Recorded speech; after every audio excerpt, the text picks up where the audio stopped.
The problem when using digital data collection in research with minors is not necessarily the minors, nor the digital technology, but the uncertainty surrounding it, especially when it is a digital data.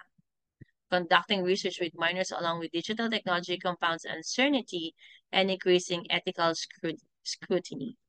Uncertainty should not lead to preclusion, but rather to co-production of ethical practice between researchers and minors.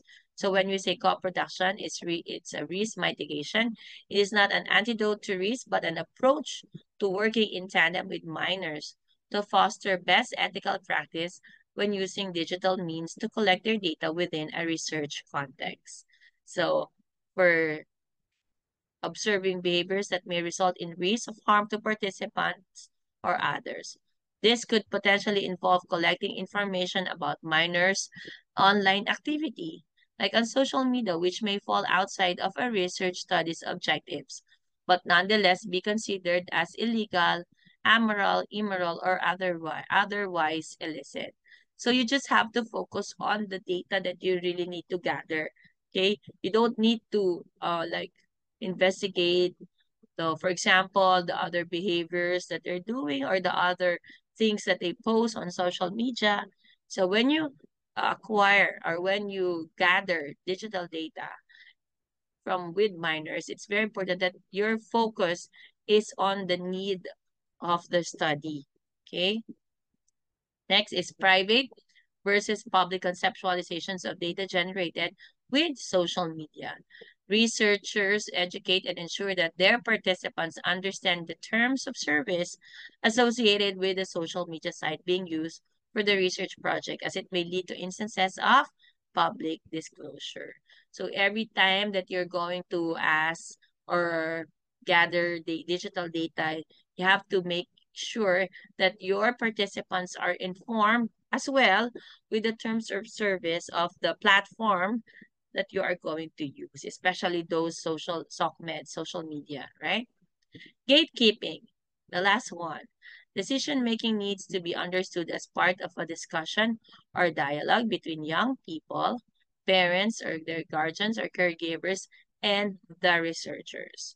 So, of course, the caregivers, the guardians, they will really gatekeep these minors, and you have to um, you have to build their trust uh, on your research. You have to what you call this? You have to build their trust upon you as a researcher. Okay, so the agreement between the participant, the minor, the parents, and the researcher should be clear, right? Next. So, as a researcher, you have different roles to uh, they have different roles to take in order for the research ethics or in order for your participants to be fully aware of their rights, right? So first, use a reflexive approach when conducting interviews. Must be aware of the impact of the questioning on the participant. So when you say reflexive approach, it is like more of a sympathetic kind of approach. You know how to adjust or rephrase your questions when you think that that question would be kind of sensitive for the participant. Then you must be ready in rephrasing it.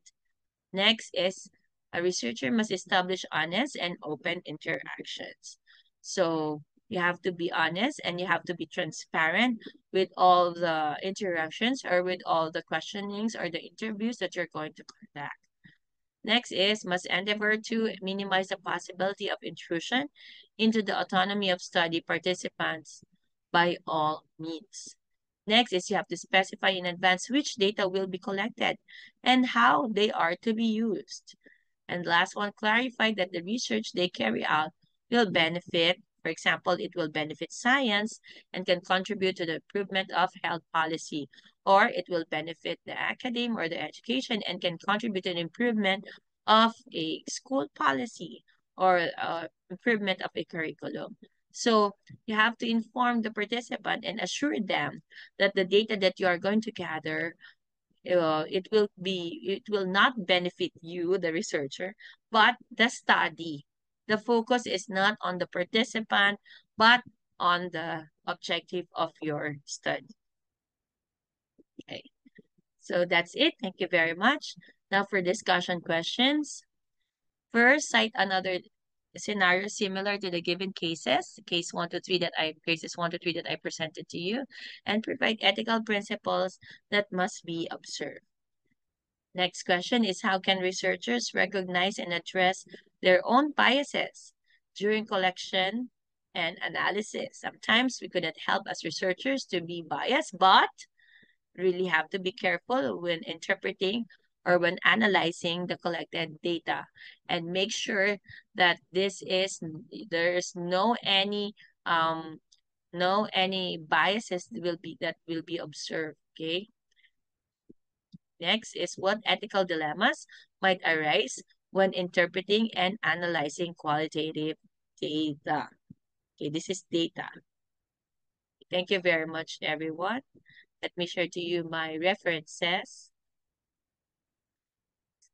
And thank you. That's it. Have a nice day.